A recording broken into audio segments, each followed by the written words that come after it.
حسبنا اللہ ونعم الوکیل، نعم المولا ونعم النصیر۔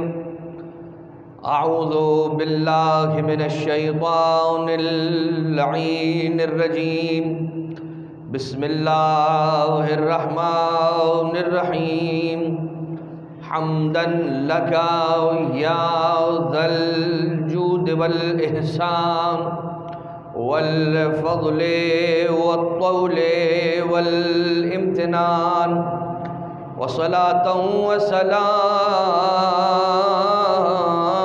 على من لا ينطق عن الهوى إن هو إلا وحي يوحى، حبيب قلوبنا وشفيع ذنوبنا وطبيب نفوسنا، مولانا ومولى الثقلين جد الحسن والحسين أبي القاسم المصطفى محمد صلى الله عليه وعلى آله الذين أذهب الله عنهم الرجس وطهرهم تطهيرا۔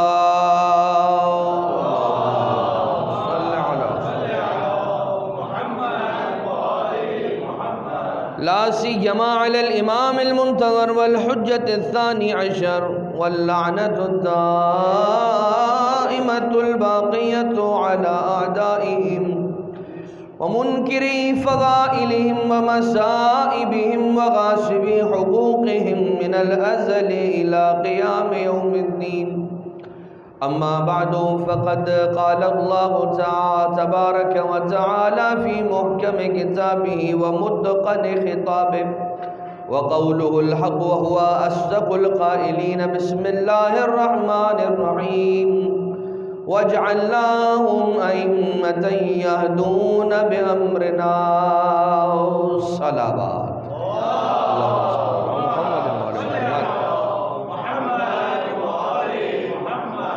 شب ولادت سرکار امام محمد ابن علی التقی الجواد علیہ السلام ہے۔ اللہم صلی علی محمد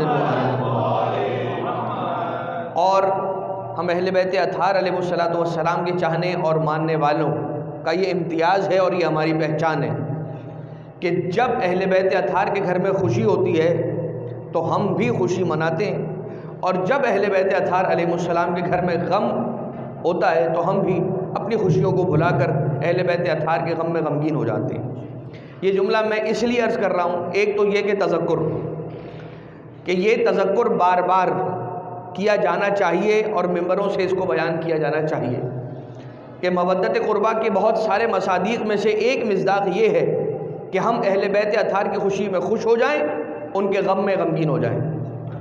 اور دوسری بات یہ کہ یہ وہ ہمارے امام ہیں، امام معصوم، امام برحق، کہ جن کا ذکر کچھ کم کیا جاتا ہے، اور سرکار ابا عبداللہ علیہ السلام کا جشن ایک انداز سے منایا جاتا ہے، سرکار امیر کائنات علیہ السلام کا جشن ایک انداز سے منایا جاتا ہے۔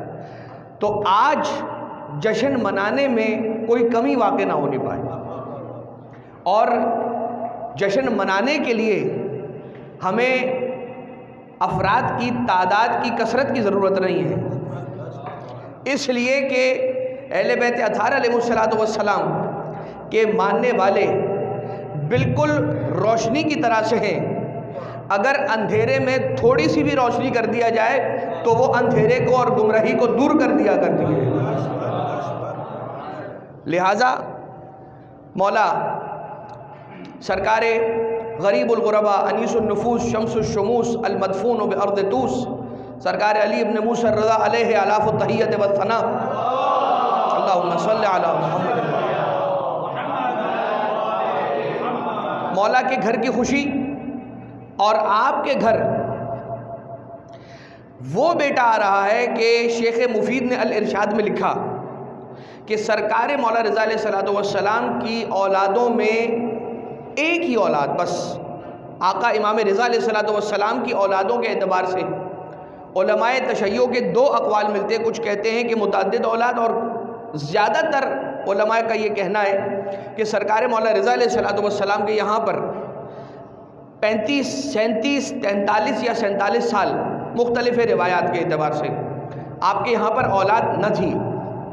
یہاں تک کہ لوگ سرکار مولا رضا علیہ السلام کے لیے نعوذ باللہ من ذالک وہی لفظ استعمال کرنے لگے تھے کہ جو لفظ رسالت مآب کے لیے استعمال کیا گیا جب ان کے یہاں پر اولاد نہ تھی یا کوئی اولاد باقی نہ رہ رہی تھی.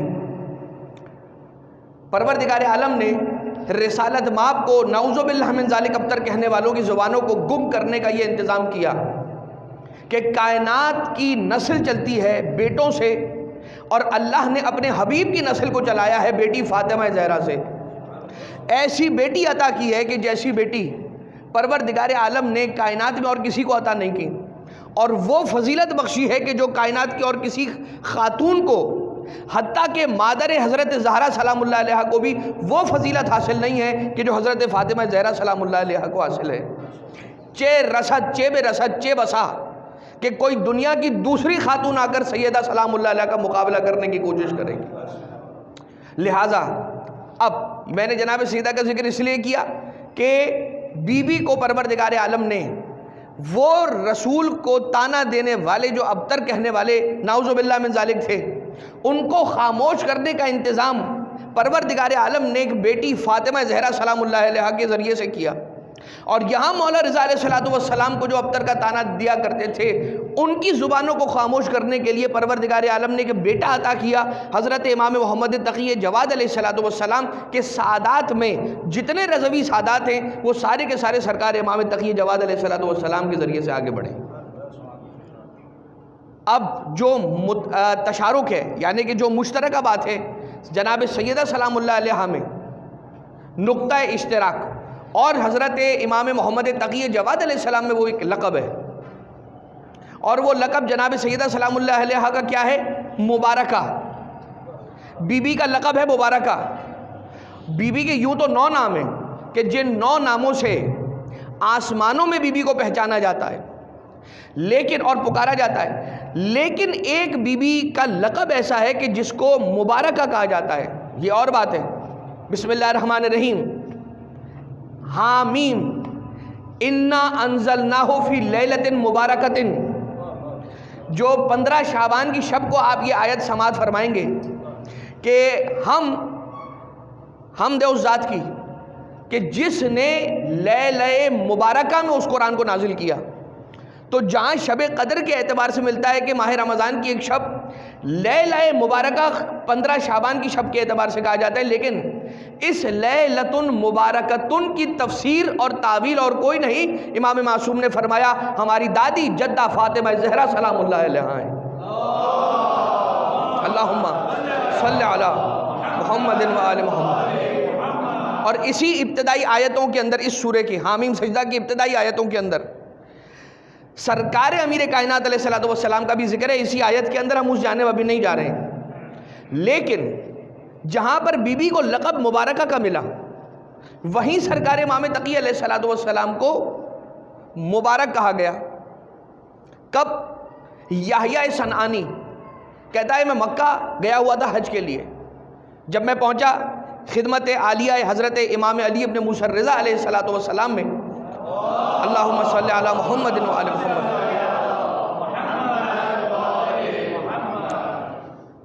جب میں پہنچا تو آپ کے زانو مبارک پر ایک بچہ تھا کہ جو تشریف فرما تھا کہ جسے سرکار مولا رضا علیہ الصلوۃ والسلام ایک پھل چھیل کر کھلا رہے تھے. اور وہ پھل کیا ملتا ہے کتاب کے روایتوں کے اندر؟ کیلا. مولا اپنے فرزند کو اپنے بچے کو ایک پھل چھیل کر کھلا رہے. یہ یحییٰ صنعانی پہنچا. یہ روایت کہاں پر لکھی ہوئی ہے؟ الکافی کے اندر شیخ کلینی نے لکھا.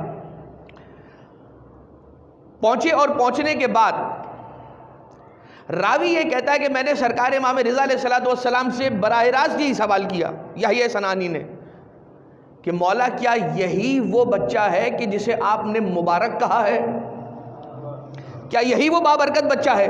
مولا نے فرمایا یا یحییٰ، یہ بچہ وہ ہے، ان ھذا الولد لم یولد مثلھا فی الاسلام اعظم برکۃ منہ فی الائمہ۔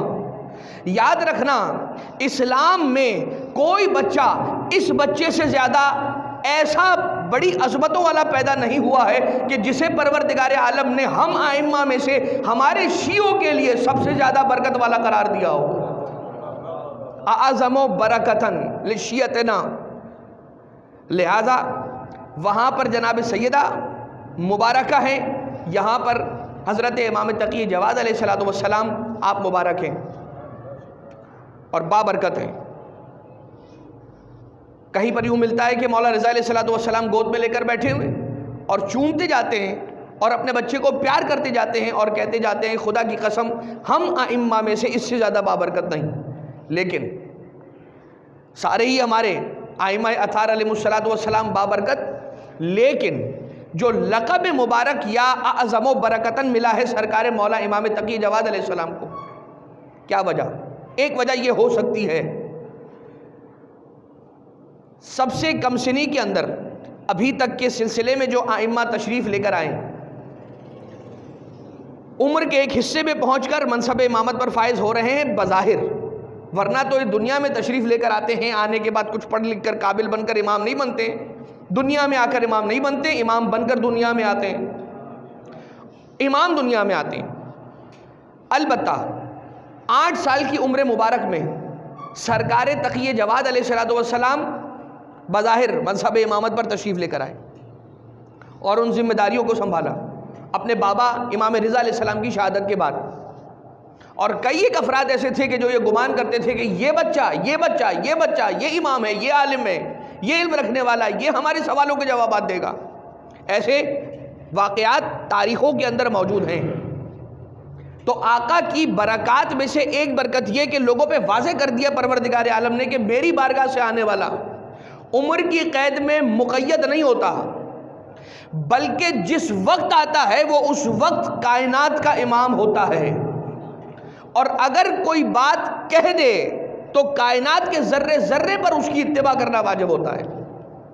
خیر، ابھی ایک روایت کشف الغمہ میں محمد ابن طلحہ یہ روایت کرتا ہے، کہتا ہے کہ سرکار امام رضا علیہ السلام کی شہادت کے 1 سال بعد مامون آیا بغداد، اور مامون گلی سے گزر رہا ہے، وہی والا واقعہ جو شکار والا واقعہ ہے، وہ شکار کے لیے جا رہا ہے، راستے سے گزر رہا ہے، وہ افراد جو یہ کہتے ہیں کہ کچھ بچے کھیل رہے تھے اور امام علیہ السلام بھی کم سنی میں ان بچوں کے ساتھ کھیل میں مشغول تھے، وہ مقام امامت کے ساتھ ظلم کرتے ہیں، اس لیے کہ امام علیہ السلام کی جو علامات ہیں ان علامتوں میں سے ایک علامت یہ ہے کہ وہ لہو و لعب کے اندر کبھی عمر کے کسی مرحلے پر ملوث نہیں ہوتا، انوالو نہیں ہوتا، کبھی یہ کھیل نہیں کھیلتے، اس لیے کہ یہ وہ ہیں کہ جن کی ایک ضربت ثقلین کی عبادت سے افضل ہو،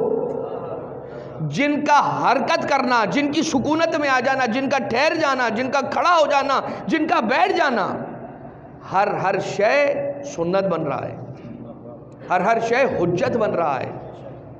اب جو امام علیہ السلام کے مقابلے پر آئے وہ بتا دے کہ اس کا کیا کیا حجت بنتا ہے۔ خیر، امام علیہ السلام ہیں، جو کھیلنے والے ان کے کھیل کو دیکھ رہے ہیں، ہٹو بچوں کی آواز آئی، سارے بچے تتر بتر ہو گئے، امام تقی جواد علیہ السلام یہاں سے وہاں نہ ہوئے، جہاں پر کھڑے تھے وہیں پر ایستادہ رہے اور کھڑے رہے۔ اس کی انا کو ٹھیس پہنچا، آ کر ٹھہرا اور کہا تو کیوں نہ ہٹا، سب بچے تو بھاگ گئے، تو کیوں نہ ہٹا یہاں سے راستے سے۔ کہا کہ الطریق ما کان بضیق، یاد رکھنا یہ جو راستہ تھا تیرے گزر جانے کے لیے کھلا ہوا راستہ تھا، نیرو نہیں تھا، تیرے گزر جانے کے لیے راستہ بہت تھا۔ وما کسرت بتقصیر، اور یاد رکھنا میں نے کوئی غلطی کی نہیں تھی، میں نے تیرا کوئی حق غصب کیا نہیں تھا، میں نے تیری شان میں کوئی گستاخی کی نہیں تھی، اور میں تیرے حوالے سے یہ گمان کرتا ہوں کہ تو جو لوگوں پر بیجا ظلم نہیں کرتا۔ گویا مولا ارشاد فرماتے کہ تیرے گزر جانے کے لیے راستہ بہت تھا، میرے ہٹنے کی ضرورت نہیں تھی، میں نے کوئی ایسا کام کیا نہیں تھا کہ جس کے خوف سے میں راستہ چھوڑ دیتا. ہاں اگر تو اس بات کو قبول کرتا ہے کہ تو لوگوں پر بیجا ظلم کرتا ہے اور اس بات سے مجھے ڈر کے تیری راست سے ہٹ جانا چاہیے تو میں ہٹ جاتا ہوں. یہ خاموش پیغام تھا. کہا تو کون ہے, تیرا نام کیا ہے؟ کہا میرا نام محمد ہے. کس کا بیٹا ہے؟ میں کہا کہ میں علی ابن موسیٰ الرضا علیہ السلام کا بیٹا ہوں. اور یہ سننے کے بعد یہ چلا گیا. اب مختلف اعتبار سے روایت ملتا ہے کہ بٹیر کو بھیجا یا شکاری باز کو بھیجا, اور مچھلی کا شکار کرنا تھا یا کسی اور پرندے کا شکار کرنا تھا, جو کچھ بھی تھا شکار کے لیے گیا. اور زیادہ تر علماء کرام وہی مچھلی والی شکار کی روایت کو پڑھتے ہیں, اسی قول کو آپٹ کرتے ہیں. یہ گیا, اس نے شکاری باز کو چھوڑا اور شکاری باز مچھلی کو شکار کر کے لے کر آیا. اس نے اپنے ہاتھ میں جو آخری شکار کی ہوئی مچھلی تھی اسے اپنی مٹھی میں دبایا, وہ ابھی زندہ تھی, اور اسے لے کر واپس چلا اپنے دربار کی طرف. شکار کا شوق مکمل ہو گیا.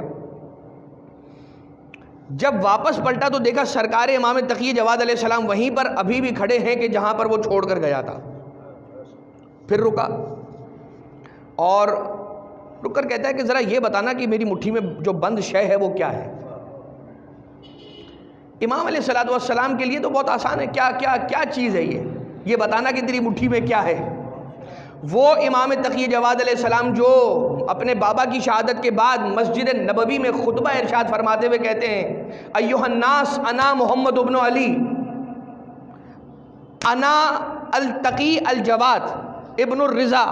مولا کا لقب ابن الرضا ہے, یعنی رضا کا بیٹا. آپ کو آقا کو مولا کو آقا جواد علیہ السلام کو ان کے نام سے زیادہ ان کے اس لقب سے جانا پہچانا جاتا تھا, ابن الرضا ابن الرضا ابن الرضا, اس لیے کہ رضا کی کوئی اولاد تھی نہیں. اگر تھی کوئی اولاد تو وہ یہی محمد تقی جواد تھے علیہ السلام.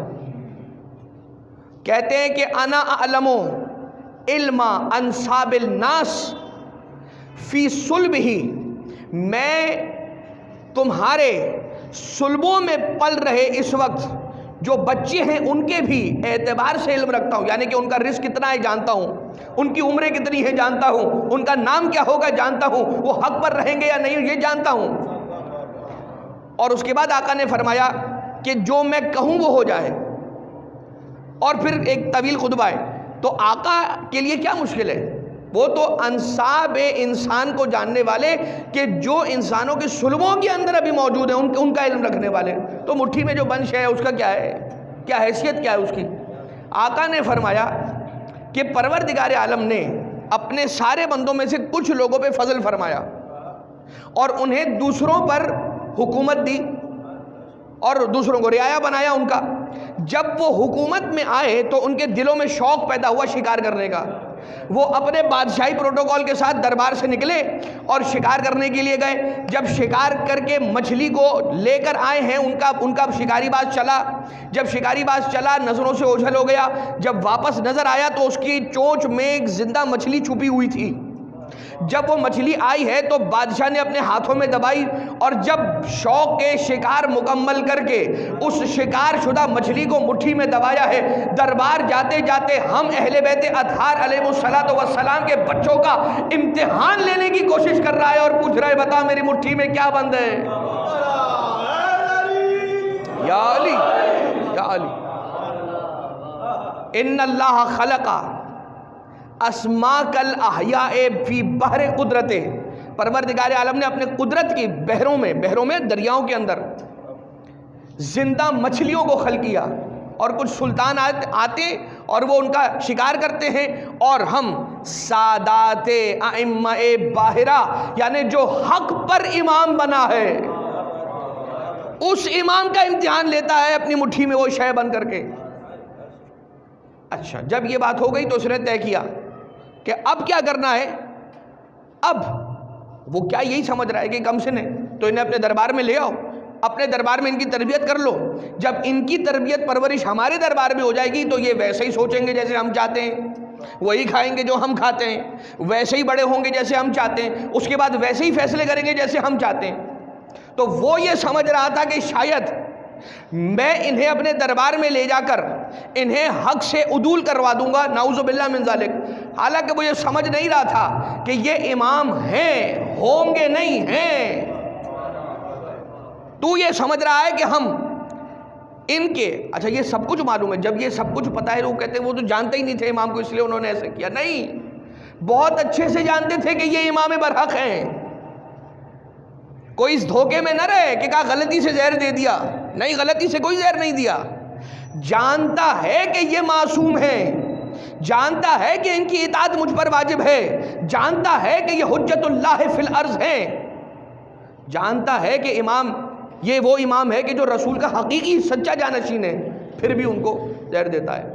جو نہ جانتا ہو وہ تو غافل رہے گا، جو جانتا ہے وہی تو امام کو نقصان پہنچے۔ خیر، اب اس نے یہ طے کیا کہ ان کو اپنے دربار میں لائے، تو اس کے لیے فیصلہ یہ ہوا کہ میری بیٹی سے ان کا عقد ہوگا۔ لوگوں نے کہا کیا کر رہا ہے، عمر دیکھ اپنی بیٹی سے عقد کرے گا، اور فیصلہ جسٹیفائی نہیں کر پایا، اپنا ہی فیصلہ مامون، لہذا کہا ٹھیک ہے، جتنے بھی اشراف علماء عرب ہیں، اسلام ہیں، غیر اسلام جو بھی ہیں، ان سے کہہ دو، اعلان کرو کہ ہمارے پاس ایک ایسا عالم موجود ہے جو تمہارے سوالوں کے جوابات دینے کی حیثیت رکھتا ہے اور سکت رکھتا ہے، آ جائیں، جس کا جو سوال ہے آ جائیں۔ اور لوگ آنے لگے، اور لوگ جمع غفیر اور جمع کثیر جمع ہونے لگا۔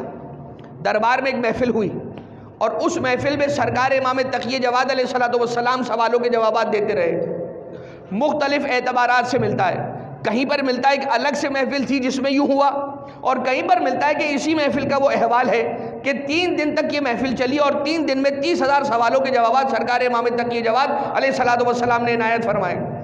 اب جیسے ہی مولا کی فضیلت کی بات آئی تو شک کرنے والے علماء نے فوراً اپنا سر اٹھا لیا کہ بھائی ابھی کہاں جا رہے ہو، ابھی ماننے کی ضرورت نہیں ہے، ابھی ہم زندہ ہیں کہ جو اہل بیت کی فضیلت میں شک پیدا کرنے کے لیے اس دنیا میں آئے ہیں۔ آ گئے اور آ کر کہنے لگے کہ یہ کیسے ہو سکتا ہے کہ 30,000 سوالات 3 نشستوں میں یا ایک نشست کے اندر، کہیں پہ یوں بھی ملتا ہے کہ ایک نشست میں 30,000 سوالوں کے جوابات، ورنہ 3 نشستوں میں 30,000 سوالوں کے جوابات۔ تو کسی نے کیا توجیہ پیش کی، کسی نے کیا توجیہ پیش کی، کہیں پر کیا بات ہے، کہیں پر کیا بات ہے، علماء مختلف انداز سے۔ لیکن یہ بات یاد رکھیے گا، یہ امام علیہ السلام کے معاجز میں سے، ان کے مناقب میں سے ایک صحیح ترین منقبت اور ایک صحیح ترین معجزہ ہے کہ آ کے مولا کے سامنے بیٹھنے والا، آقا اسے نام بھی بتا رہے ہیں، اس کا علاقہ بھی بتا رہے ہیں، اس کا سوال بھی بتا رہے ہیں، اس کا جواب بھی بتا رہے ہیں۔ کہا کہ تم اگر سوال بھول گئے ہو تو میں تمہیں سوال بھی بتاؤں گا اور جواب بھی بتاؤں گا۔ اب یہاں یحییٰ ابن اقسم کو، یہاں تک کہ مامون کو اس وقت کے چیف جسٹس کو بلانا پڑا۔ کیا نام ہے؟ یحییٰ ابن اقسم، قاضی القضات۔ یہ سمجھ لیجئے کہ اس وقت کی اسلامی جیسی بھی جس طرح کی بھی اسلامی حکومت تھی کا سب سے ہائیسٹ رینک کا آفیسر، جس کا فیصلہ اٹل آخری ہے۔ بھائی آ جاؤ، بہت مسئلہ ہو گیا ہے، اس لیے کہ لوگ کہہ رہے ہیں کہ اگر علم کا وارث یہ ہے تو تخت خلافت پر بیٹھا مامون کیا کر رہا ہے، لہذا آ کے سچویشن کو سنبھال لو۔ یحییٰ ابن اقسم آیا، اور آنے کے بعد اس نے چھوٹتے جو پہلی بات کی ہے استہزاء کے ساتھ، نعوذ باللہ من ذالک، اس نے کہا کہ اچھا تو عالم ہے۔ آقا نے فرمایا، کیا جواب ہے آقا کا؟ آقا کا جواب ہے میں جاہل نہیں ہوں۔ مولا نے نہیں فرمایا، اس نے کہا کہ تو عالم ہے۔ آقا نے نہیں فرمایا ہاں میں عالم ہوں، یہ بھی ٹھیک تھا، لیکن مولا نے یہ ارشاد نہیں فرمایا ہاں میں عالم ہوں، مولا نے فرمایا میں جاہل نہیں ہوں۔ دنیا میں جتنے بھی علوم کے آپ فیکلٹیز دیکھ لیجئے، جتنے بھی سائنسز علوم دیکھ لیجئے، اگر کوئی علم تفسیر کا ماہر ہے، ایکسپرٹ ہے، تو وہ ضروری نہیں ہے کہ علم حدیث کا بھی ماہر ہو، علم رجال کا بھی ماہر ہو، علم فصاحت و بلاغت و بیان و بدیع کا بھی ماہر ہو۔ اگر کوئی پائلٹ ہے تو ضروری نہیں ہے کہ وہ وکیل بھی ہو، اگر کوئی فارمیسسٹ ہے تو ضروری نہیں ہے کہ وہ MBBS ڈاکٹر بھی ہو۔ اس کا مطلب یہ ہوا کہ دنیا میں آپ کو عالم بہت سارے ملیں گے، لیکن جو جتنا بڑا عالم ہے اس سے کئی گنا بڑا جاہل ہے، یعنی کہ جتنا جانتا ہے وہ کم ہے اور جتنا نہیں جانتا وہ زیادہ ہے۔ اگر مولا کہتے میں عالم ہوں تو یہ چھوٹا جواب ہوتا، اس کا دائرہ چھوٹا ہوتا۔ مولا نے نہیں فرمایا عالم ہوں، مولا نے فرمایا جاہل نہیں ہوں، یعنی دنیا کا کوئی علم ایسا نہیں ہے جو محمد تقی جواد کے سینے میں موجود نہ ہو۔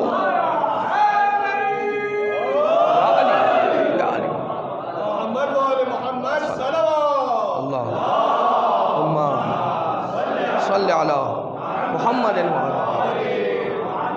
اب یہاں سے جو حسد کا ایک بیج پڑا تو وہ یہاں آ کر رکا کہ پھر معتصم کے ذریعے مولا کی ایک زوجہ جو نافرمان زوجہ ہے کہ خدا کی لعنت ہو اس پر، کہیں پر ام عیسیٰ ملتا ہے، کہیں پر ام فضل ملتا ہے، اب جو بھی نام ہو، اس نے مولا کی پانی کی سراہی کے اندر وہ زہر ڈالا کہ جس کے اثر سے مولا کی شہادت واقع ہو گئی۔ لیکن یہ میرے اور آپ کے وہ مولا و آقا ہیں کہ جن کے بارے میں یہ ملتا ہے کہ راوی یہ کہتا ہے کہ راوی کا نام کیا ہے؟ اس وقت ہمارے ذہن سے نہیں نکل رہا ہے نام، البتہ وہ جو راوی ہے وہ یہ کہتا ہے کہ میں نے یحییٰ ابن اقسم سے ملاقات کی اور اس نے مجھے بتایا کہ میں مسجد نبوی گیا تھا رسول کے قبر کی زیارت کے لیے اور رسول کے قبر کا طواف کرنے کے لیے۔ اچھا، یہ مستحبات میں ہے کہ ائمہ معصومین علیہ السلام کے قبر اطہر کا بالکل ویسے ہی طواف کیا جائے جیسے خانہ کعبہ کے گرد طواف کیا جاتا ہے۔ اور آپ جا کر کتابوں میں دیکھیے، محج الدعوات کے اندر دیکھیے، کامل الزیارات وغیرہ کے اندر دیکھیے تو اس کے اندر احکامات لکھے ہوئے۔ تو کہتا ہے کہ میں نے وہاں پر طواف کرنا شروع کیا قبر نبی کے گرد، تو وہاں پر محمد ابن علی التقی الجواد علیہ السلام وہ بھی طواف کر رہے تھے۔ تو میں نے اس موقع کو غنیمت جانا اور سوالات کرنے شروع کیے۔ کون یحییٰ ابن اقسم؟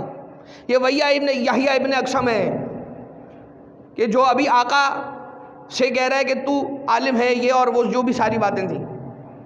آقا نے سوالوں کے جوابات دیے، اس لیے کہ کرم کا در ہے، یہاں پر دشمن بھی اگر آ جائے تو خالی نہیں جاتا۔ یحییٰ نے سوالات کے جوابات لے لیے، اسے تشفی کن یعنی اطمینان کرنے والے، مطمئن کرنے والے جوابات مل گئے۔ پھر کہتا ہے کہ ایک ایسا سوال ہے کہ میں شرما رہا ہوں کہ وہ سوال اپنی زبان سے جاری کر کے آپ کی خدمت میں پیش کروں۔ تو کہا کہ تو یہی سوال کرنا چاہتا ہے نا کہ امام کون ہوتا ہے یا امام کون ہے اس زمانے کا؟ تو جیسے ہی آقا مولا تقی جواد علیہ السلام کے الفاظ ابھی ختم ہوئے تھے، مولا کے دست مبارک میں ایک عصا موجود تھا، اس عصا سے صدا بلند ہوئی، اس عصا سے آواز بلند ہوئی کہ یا شیخ ان ھذا امام ھذا الزمان وحجت اللہ الکبریٰ، جان لو کہ یہ جو میرا مولا ہے یہی اس زمانے کا امام بھی ہے اور اللہ کی سب سے بڑی حجت بھی ہے۔ یعنی کہ اگر پروردگار عالم کبھی اپنے امام معصوم، امام برحق کی گواہی دینے والا کوئی ایک فرد بھی باقی نہ رہے تو اسے بھی زبان دے دیا کرتا ہے کہ جو عموماً زبان نہیں رکھتا، اسے زبان دے دیا کرتا ہے جو عموماً زبان نہیں رکھتا، جو نہیں بولتا۔ یہ عصا نے بولا، عصا نے گواہی دی۔ یحییٰ ابن اقسم سے وہ سوال تو آقا نے کیا ہی تھا۔ آقا نے جب کہا تھا کہ میں عالم، میں جاہل نہیں ہوں، اس کے بعد پھر پوچھا تھا تیرا سوال کیا ہے، تو آپ سب یہ سن چکے ہوں گے، یقین ہے مجھے کہ وہ کہتا ہے کہ وہ حالت احرام میں کفارہ، حالت احرام میں شکار کرنے کا کیا کفارہ ہے۔ تو آقا نے اس کے سامنے 22 الگ الگ شکیں رکھ دی تھی کہ بھائی وہ شکار ہوا ہے تو تیرا سوال کیا ہے، تو پہلے یہ تو بتا، تو نے سوال ہی ٹھیک نہیں کیا، تو جواب کی بات بعد میں آئے گی، پہلے تو اپنے سوال کی تصحیح کر لے کہ جو شکار ہوا ہے وہ شکار کس نے کیا ہے، جو کرنے والا تھا وہ آزاد تھا یا غلام تھا؟ شکار کرنے والے نے شکار کرنے کے بعد توبہ کیا تھا یا شکار پہ اصرار کیا تھا؟ حالت احرام میں کیا تھا تو احرام حج کا تھا یا عمرہ کا تھا؟ شکار کیا تھا بڑے جانور کا تھا، درمیانے جانور کا تھا یا چھوٹے جانور کا تھا؟ کبھی تینوں ہی جانوروں کا نام لینے کا یہاں ممبر سے فائدہ تو ہے نہیں۔ تو بڑا تھا، درمیانہ تھا یا چھوٹا تھا؟ وہ جانور تھا کس کا جس کا تو نے شکار کیا؟ اور اس کے بعد آقا نے 22 شکیں اس کے سامنے رکھ دیں، کہا پہلے سوال کرنے کا سلیقہ سیکھ لے، اس کے بعد جواب تو تجھے بارگاہ امامت سے مل ہی جائے گا، دن میں رات میں۔ اور اگر آقا کے بارے میں اب یہ مناقب کی کتابوں کے اندر روایت ملتی ہے کہ راوی کہتا ہے کہ میں نے دجلہ کے کنارے امام تقی جواد علیہ السلام کو تشریف فرما دیکھا، بیٹھے ہوئے دیکھا، اور جب وقت آیا کہ گفتگو ختم ہو گئی اور اب جانے کا وقت آیا تو آقا نے دجلہ کے اس پار جانا تھا اور میں نے یوں نکل جانا تھا اپنی طرف۔ میں نے اپنی راہ لی اس کے بعد مجھے خیال آیا کہ مڑ کر دیکھوں تو میں نے کیا منظر دیکھا؟ میں نے منظر یہ دیکھا کہ دریا کے دجلہ کے دونوں کنارے مل گئے ہیں اور راستہ بن گیا ہے، اور دجلہ کے سوکھے ہوئے راستے سے فخر موسیٰ یعنی کہ حضرت محمد تقی جواد گزر کے دریا کو پار کر رہے ہیں۔ تو کہیں پر میں نے یہ منظر دیکھا کہ زیتون کے پتوں پر آقا نے اپنے ہاتھ دستے مبارک مارے اور وہ پتے جو تھے وہ پتے نہ رہے، چاندی کے ٹکڑے بن گئے۔ کہتا ہے کہ میں نے بازار لے جا کر کچھ ٹکڑے تو بیچ کر رقم حاصل کر کے اپنا گزارا بھی کیا ہے، اور جب تک لے جا کر بیچے تھے اور جسے بیچے تھے وہ بعد میں کبھی تبدیل بھی نہیں ہوئے، یعنی کہ وہ جادو نہیں تھا، معجزہ تھا۔ وہ جادو نہیں تھا، معجزہ تھا۔ اور بس ایک آخری روایت اور اس کے بعد دعا کریں گے اور اختتام ہوگا اس نثری یعنی کلامی مولا کے سخن کیا کہتے ہیں مدح سرائی کا، اور پھر انشاءاللہ آپ نظم کے اندر مولا کی مدح و ثنا کو سماعت فرمائیں گے اور عبادت جاری و ساری رہے گی۔ مولا رضا علیہ الصلوۃ والسلام نے ایک دن اپنے بیٹے سرکار امام تقی جواد علیہ الصلوۃ والسلام کو اس عالم میں دیکھا، غالباً 4 سال کا سن مبارک ہے سرکار تقی جواد علیہ السلام کا۔ مولا تشریف فرمائے اور مولا آسمان کی جانب نگاہ کر رہے ہیں، اس عالم میں کہ انتہائی غمگین بیٹھے ہوئے مولا افسردہ تشریف فرمائے۔ اور جب مولا امام رضا علیہ السلام نے آ کر پوچھا میرے بیٹے یہ گریہ کیسا ہے یا یہ افسردگی کیسی ہے، مولا فرماتے ہیں کہ بابا میں اپنی جدہ اپنی دادی حضرت زہرا سلام اللہ علیہا پر ڈھائے جانے والے مظالم کا تصور کر رہا ہوں، ان کے بارے میں سوچ رہا ہوں، اور کاش کہ مجھے یہ موقع ملے کہ میں بھی بقیت اللہ کے ساتھ اپنی دادی پر ظلم کرنے والوں کی قبروں کو شگافتہ کروں، انہیں قبروں سے نکالوں اور انہیں سزا دوں، اور وہ دن آ جائے۔ جب یہ مولا نے ارشاد فرمایا تو اب سرکار امام رضا علیہ الصلوۃ والسلام آگے بڑھ کر لپکے اور اپنے بیٹے کو اپنے سینے سے لگایا، اور سینے سے لگانے کے بعد ایک جملہ کہا، یہ جملہ بہت امپورٹنٹ ہے، فرمایا کہ خدا کی قسم تو ہی پروردگار عالم کے منصب امامت کے لائق اور قابل ہے۔ اسی دعا کے ساتھ کہ پروردگارہ تجھے واسطہ ہے اپنے امام، اپنے ولی، اپنی حجت صاحب الامر علیہ الصلوۃ والسلام کا آج کی اس خوشی کی رات ہدیہ تبریک اور یہ مبارکباد کا پیغام اور اس جشن کو ہمارے مولا و آقا سرکار صاحب الامر والعصر والزمان علیہ السلام کی بارگاہ میں ایصال و ارسال فرما۔ پروردگارہ مولا امام تقی جواد علیہ الصلوۃ والسلام کے صدقے میں جتنے بھی آنے والے جہاں جہاں پر یہ بیان دیکھا جا رہا ہے، سنا جا رہا ہے یا سنا جائے گا، پروردگارہ جمیعاً جتنے بھی مومنین اور مومنات ہیں آج کی رات ان کی جھولیوں کو خیر اور برکت اور وسعت اور عافیت سے بھر دے۔ رزق مودت اہل بیت اطہار ہم سب کو نصیب فرما، یہ رزق ہماری نسلوں میں قائم و دائم فرما، دشمنان اہل بیت اطہار سے نفرت ہم سب کے دلوں میں جاگزی فرما، ہماری نسلوں میں اس نفرت کو مستقل فرما۔ پروردگارہ اپنے ولی، اپنی حجت صاحب الامر علیہ السلام کے ظہور میں تعجیل فرما۔ آج کی رات صاحب الامر کے صدقے میں اور مولا تقی جواد علیہ السلام کے قدموں کی خاک کا صدقہ ہم سب کو نصیب فرما۔ بس ایک یہ جو ابھی قدموں کی خاک کا صدقہ جو میں نے کہا ہے، اس پر ایک جملہ آپ کی خدمت میں عرض کر دوں۔ شیخ مرزا محمد حسین نائینی بہت بڑے عالم، بہت بڑے مرجع گزرے ہیں، ان کے بیانات میں ان کی کتاب کے اندر یہ واقعہ لکھا ہوا ہے۔ وہ یہ کہتے ہیں کہ ایک شخص تھا جو روحوں کو بلاتا تھا، ایک آدمی ان کے پاس پہنچا، اس شخص کے پاس روحوں کو بلانے والے شخص کے پاس پہنچا۔ یہ واقعہ کون بتا رہے؟ ایک آیت اللہ بتا رہے، مرزا محمد حسین نائینی، مرزا نائینی جن کا نام ملتا ہے۔ وہ یہ کہہ رہے ہیں کہ وہ شخص آیا، یہ جو روحوں کو حاضر کرنے والا شخص تھا، کسی کا کوئی معاملہ رہ گیا، کوئی اچانک اس دنیا سے منتقل ہو گیا، کسی کا کوئی خزانہ تھا جو کہیں چھپا رہ گیا، ان اعتبارات سے اگر کوئی بات معلوم کرنی ہے تو روح کو حاضر کرنا اور ان سے وہ معلومات لے لینا، اس میں آسانی کے لیے وہ یہ سب کرتا تھا۔ شرط رکھی ہوئی تھی کسی نبی کی روح کو حاضر کرنے کا نہیں کہو گے، ذہن میں نہیں لاؤ گے، کسی امام علیہ الصلوۃ والسلام کی روح کو حاضر کرنے کے بارے میں نہیں نیت میں رکھو گے اس کا نام. ایک شخص آیا، آ کر بیٹھا، کہا کہ جن کو بھی بلانا ہے اپنی نیت میں رکھو، اور وہ اپنا عمل اس نے شروع کیا. جب عمل شروع کیا ہی تھا ایک مرتبہ کہتا ہے وہی حقا وہی حقا، تجھ پر لعنت ہو، تجھ پر لعنت ہو، خدا کا غضب ہو تجھ پر، تو نے اس امام علیہ یعنی امام محمد تقی علیہ السلام کی روح کو حاضر کرنے کی نیت کی ہوئی تھی.